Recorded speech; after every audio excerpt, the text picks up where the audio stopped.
Jumpa kembali dalam video saya kali ini mengenai hama dan penyakit pada kelapa sawit. Hama yang sering kita jumpai, walau ini tidak terlalu sering ya, tetapi pernah menyerang kelapa sawit, yaitu ulat api atau bahasa latinnya Setoraniten. Kemudian ulat kantong, bahasa latinnya Metisaplana. Kemudian kumbang, Adorectus sp, Apogonia sp. Kumbang itu ada banyak jenisnya. Kemudian tikus, kemudian rayap, kemudian babi hutan, dan lain-lain. Sementara penyakit yang sering kita jumpai di kebun kelapa sawit kita, ini hama dan penyakit ini lebih-lebih kita yang petani mandiri, karena tidak ada orang yang akan memberikan penyuluhan atau memberitahu kita. Makanya semoga saja video ini bermanfaat. Nah, penyakit adalah busuk batang,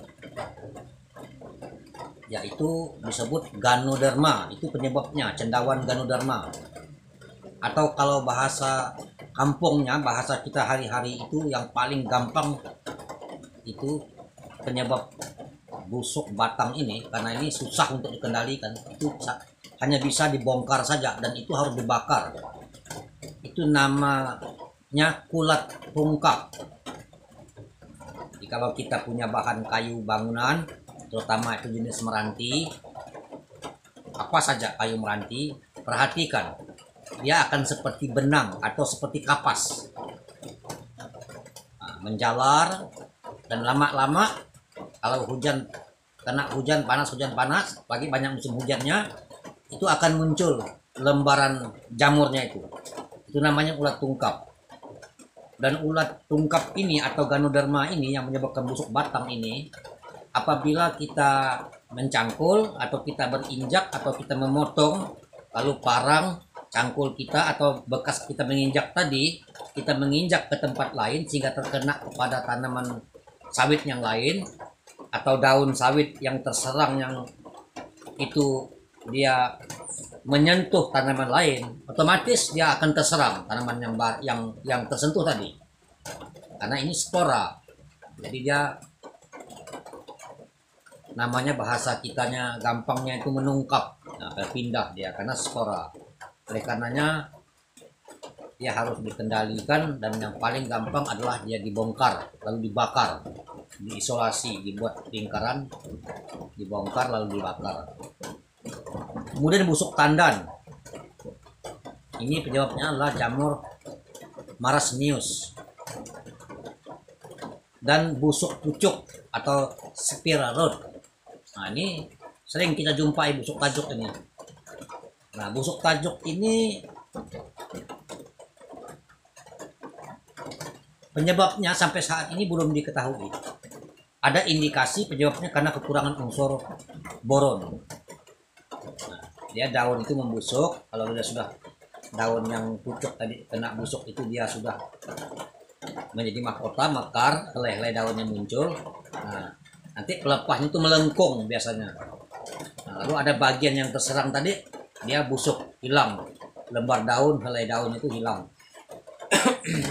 Ini dipotong, dibuang, dan potongnya itu dibakar.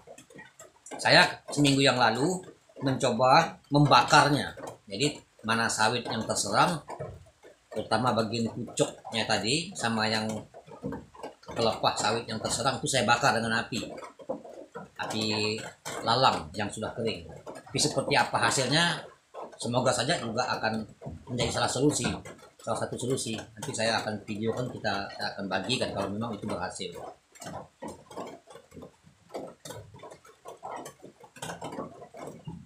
Kemudian akibat dari ulat api dan ulat kantong tadi, defoliasi 100% pada tanaman menghasilkan, produksi TBS kita akan turun 70%. Dalam satu kali serangan Dan jika terjadi serangan ulang dalam tahun yang sama pada tanaman menghasilkan kita, maka produksi tandan buah segar kita akan turun 93%. Oleh karenanya, serangan hama ulat api dan ulat kantung ini amat sangat harus cepat ditangani sebelum serangannya sampai pada titik yang luas. Cara-cara mengatasinya itu ada berbagai macam cara. Dalam serangan yang skala kecil itu dikutip biasanya dengan melakukan manual, bisa juga dengan penyemprotan, dan juga dengan infus akar atau trans injection dengan insektisida. Sedangkan penyebab busuk tandan adalah cendawan marasmius palmiporus, yaitu cendawan subtropit. Potong dan buang tandan serta pelepah yang terserang, sehingga yang tersisa adalah tandan yang tidak terserang, dan lakukan berulang-ulang sehingga nanti dia bisa membaik, sambil nanti melakukan tindakan seperti yang tadi, menggunakan semprot atau injeksi akar tadi. Busuk tajuk belum diketahui dengan pasti penyebabnya, hanya caranya seperti tadi, dipotong dan dibuang bagi yang terserang penyakit tadi. Cara pengendalian hama dan penyakit di atas adalah herbisida untuk pengendalian gulma, sebagaimana video saya sebelumnya mengenai pengendalian ilalang.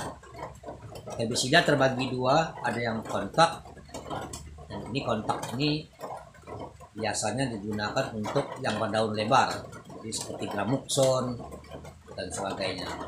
Sedangkan yang satu jenisnya lagi itu bersifat sistemik, ini biasanya digunakan untuk yang berdaun sempit seperti ilalang. Lalu insektisida, yaitu untuk pengendalian ulat dan kumbang. Jadi kalau tadi disebutkan nama-namanya, maka pengendaliannya dengan insektisida. Sedangkan fungisida, yaitu untuk pengendalian jamur. Sekarang sudah di hampir setiap kecamatan telah tersedia toko pertanian. Di sana sudah tersedia lengkap. Dengan mengetahui jenis-jenis racun yang untuk mengendalikan penyakit dan hama dan gulma tadi, maka kita bisa mencarinya di toko-toko pertanian,